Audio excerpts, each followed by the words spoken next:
anything that we question is automatically deemed a conspiracy theory.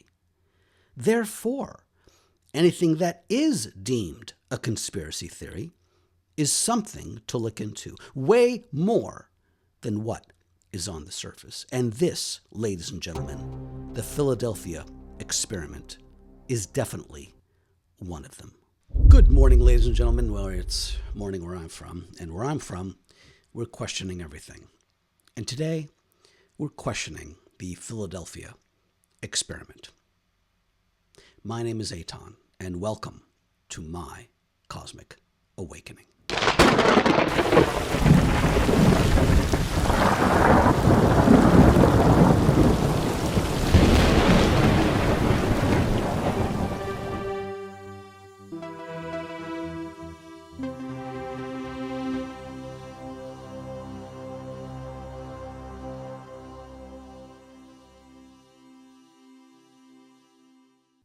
Now, if you don't know what the Philadelphia experiment was, it was an alleged secret naval test in 1943, around October 28th at the Philadelphia Naval Shipyard, where the destroyer escort USS Eldridge was supposedly made invisible using advanced electromagnetic technology based on Einstein's unified field theory. But the experiment went horribly wrong, causing the ship to teleport to Norfolk, Virginia, and then back, with crew members suffering gruesome effects like nausea, madness, and spontaneous combustion. It is widely regarded as an urban legend or hoax, originated from Carl M. Allen's, aka Carlos Allende's, letters in the 1950s, with no credible evidence supporting it, and official Navy records denying any such event occurred. So that is the official narrative of what happened regarding the Philadelphia experiment. But today, we're going to ask the beyond what really happened. Let's pretend for a moment that Carl Allen is on trial. I present to you the trial of Carl Allen versus the USS Eldridge.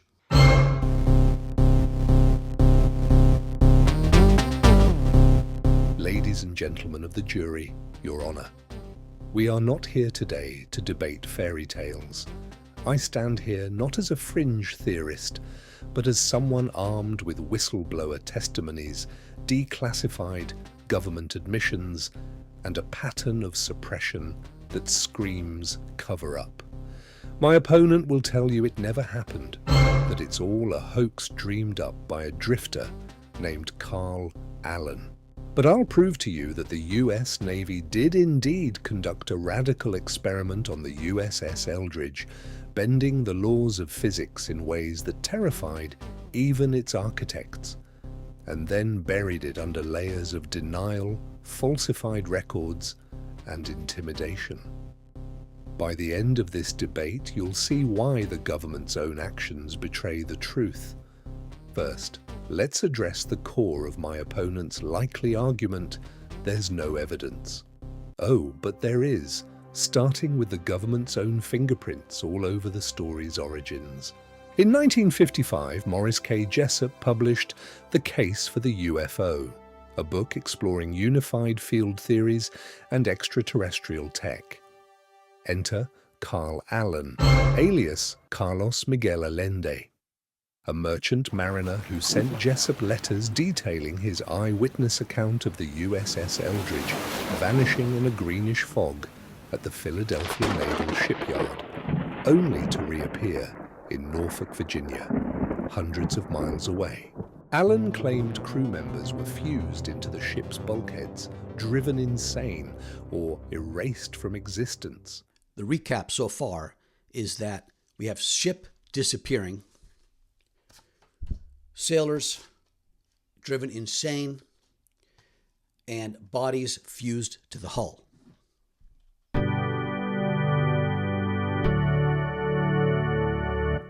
My opponent will call Allen a hoaxer, and yes, he later recanted under pressure, but that's exactly what you'd expect in a cover-up.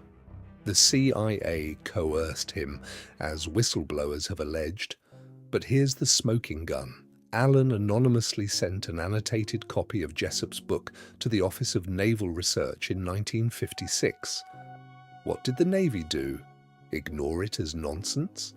No, they had two officers, Captain Sidney Sherby and Commander George Hoover, personally oversee the reprinting of 25 copies in the infamous Varro edition, complete with Allende's notes on UFO propulsion, alien races, and the experiment. Why would a hoax warrant such high-level Navy involvement? Jessup himself was shown the book and matched the handwriting to Allende's letters. Then, tragically, he committed suicide in 1959 amid personal ruin. Coincidence or silencing? Now, let's turn to the whistleblowers, real people with insider knowledge who've risked everything to expose this. Al Bielek, a physicist allegedly involved under the alias Ed Cameron, came forward in the 1990s with detailed testimony.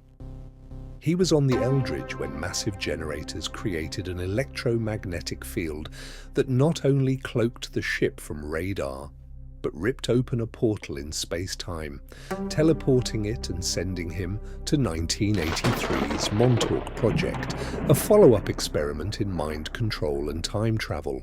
My opponent will scoff, but Bielek's accounts tie directly to declassified Navy research on high-frequency generators, like those tested on the USS Timmerman in the 1950s, which produced corona discharges and crew disorientation. Bielek described sailors embedded in metal, intangibility phases, and government brainwashing to erase memories, echoing Allende's claims. Okay, real quick, the USS Timmerman, put into service in the Navy in 1952, decommissioned in 1959. What is that, 7 years? My car lasts more than 7 years, and it was an experimental design. What the hell does that mean, an experimental design? Then there's Philip Schneider, a government engineer who blew the whistle in 1995 on underground bases and alien tech. His father, Oscar Schneider, was a Navy captain involved in Operation Crossroads and autopsied Philadelphia experiment victims, finding alien implants. Schneider showed scars from related incidents and presented artifacts at lectures until he was found dead in 1996, ruled a suicide, despite evidence of torture. Pattern here? Whistleblowers die or disappear. Okay, this guy needs to just wrap it up. He's starting to really piss me off. In rebuttal, if it's just a myth, why the Navy's obsession? Why kill Jessup, Schneider? Why pattern of dead whistleblowers? Your lack of evidence is the evidence of suppression. In conclusion, ladies and gentlemen, the Philadelphia experiment happened.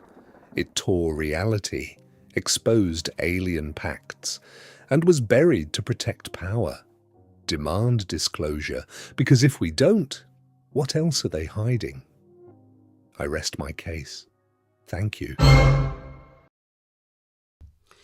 Look, I just want to make clear that that young woman with the beautiful, gorgeous, dark hair sitting in the front and that guy next to her that kinda, maybe looked like me, that was sort of, kinda hitting on her, just a coincidence.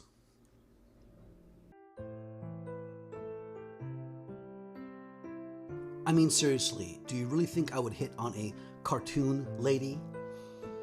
Or any cartoon for that matter?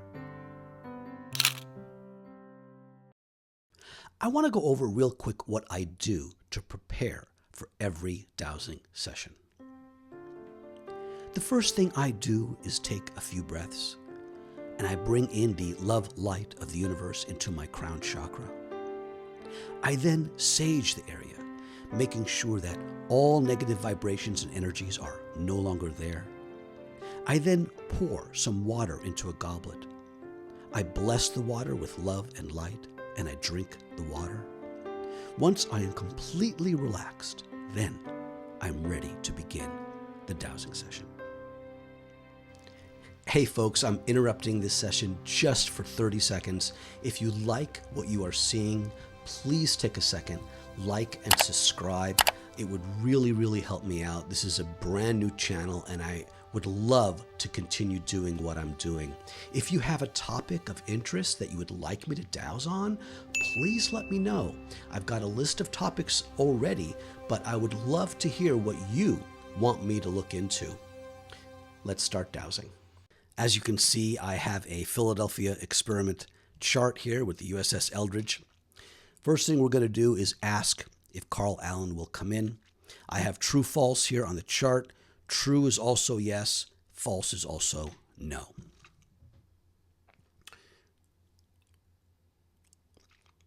So I'd like to ask, please, if Carl Allende will come in and answer a few questions for us regarding the Philadelphia experiment.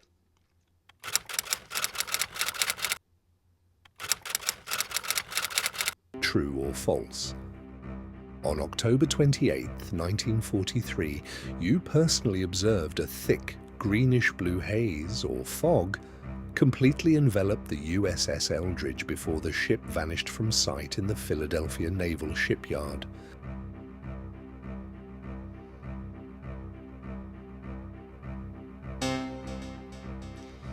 Yeah, that's a true.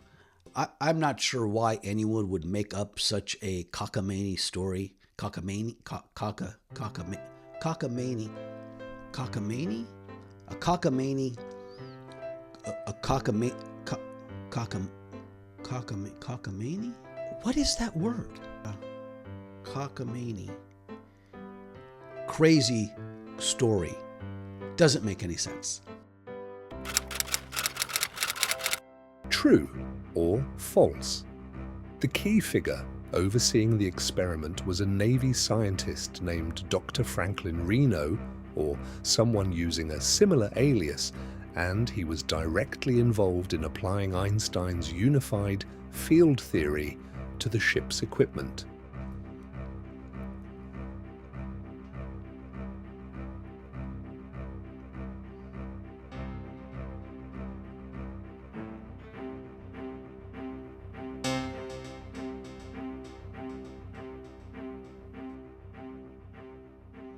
This right here is Einstein's unified field theory. Well, just take one look at it. Of course it would make ships disappear. I mean, duh. True or false? From your position on the SS Andrew Furuseth, you clearly saw the Eldridge disappear and then reappear in Norfolk, Virginia, before returning to Philadelphia, all within minutes on that date.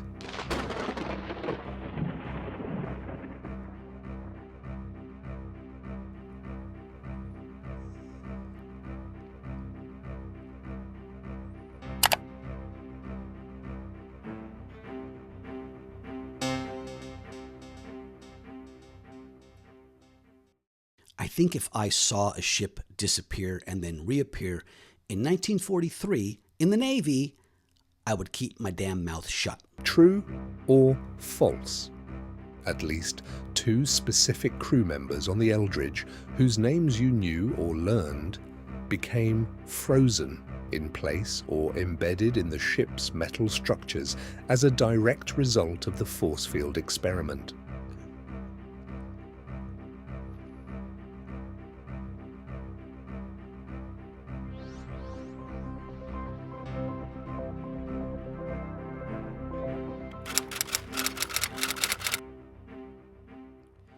All right, we're getting a lot of trues and no falses, so hello, Mr. False. Are you working? We just want to make sure you're alive. This just in, Mr. False is alive and well and will make an appearance when it is appropriate. True or false? The technology involved high-powered generators, degaussing coils modified with Tesla-inspired components, and intense electromagnetic fields that caused the invisibility and accidental teleportation. Looks like a time travel question.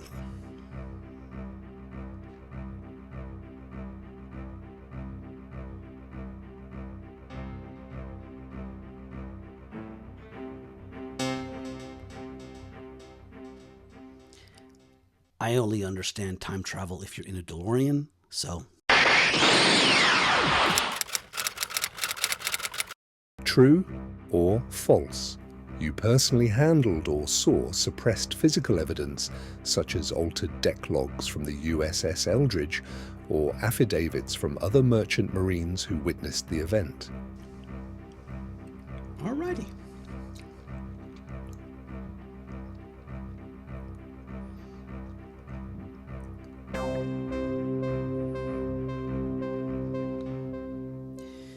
You know, this would make a really cool Netflix series if Netflix didn't F it up as they do most of their adaptations. Did you see The Umbrella Academy? First 2 seasons, awesome. Last season, sucked. True or false? Some crew members from the Eldridge later burst into flames or went into the flame months after the experiment due to lingering electromagnetic effects, with at least one incident lasting 18 days. It's pretty brutal.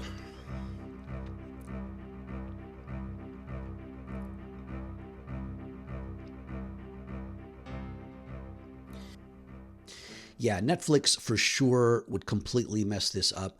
It would have to be, unless it's like, you know, maybe the Duffer Brothers would do it, you know, from Stranger Things. They could do a really good job on this as a series, I think, or maybe Spielberg. Steven Spielberg presents The Philadelphia Experiment, a true story or something more.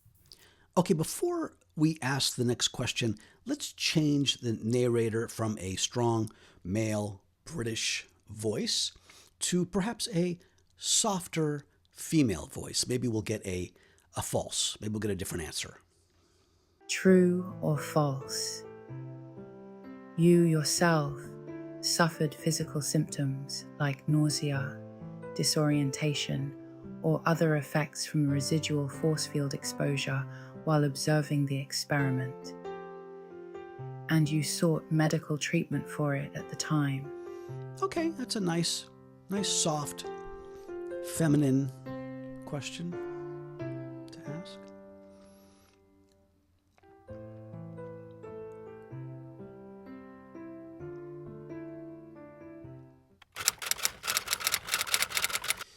Well, so much for the soft female angle. True or false, the Philadelphia experiment directly connected to later projects like Montauk, and you overheard or were told about extraterrestrial technology or alien involvement in the unified field applications. Okay, as you can see here, I moved the chart. I put it to a different angle, to 90 degrees the other way. Let's see if we still get a true.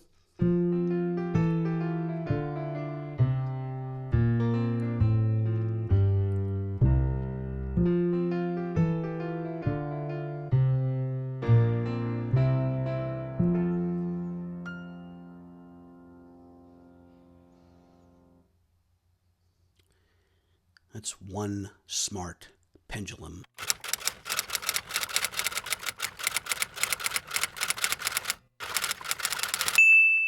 ¿Verdadero o falso?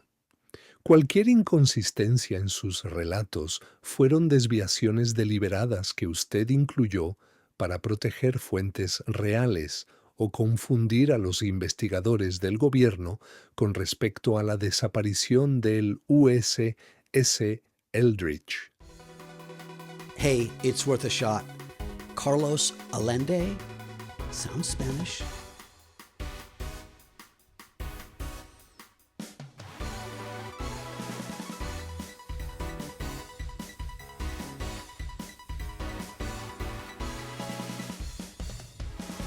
Carl Allen dice cierto. Well, I want to thank Carl Allen for coming in. That was really nice of him to come in and help us figure out what really happened with the Philadelphia experiment. So if you have a topic that you want me to douse on, please let me know. Put it in the comments. What did you think of this session? This is a brand new channel. I'm just starting out. I hope that I'm doing something that is interesting and make people think a little bit about things and questioning things. I tried to get it to go to false. I really did, but the pendulum has a mind of its own. It's not my mind. It's the universal mind. It's Carl Allen's mind. So, do you have a topic that you want me to douse on? Let me know, because I am willing to douse on anyone, on anything, on any event. So please let me know what you want me to work on next. Until then, we'll catch you on the next one.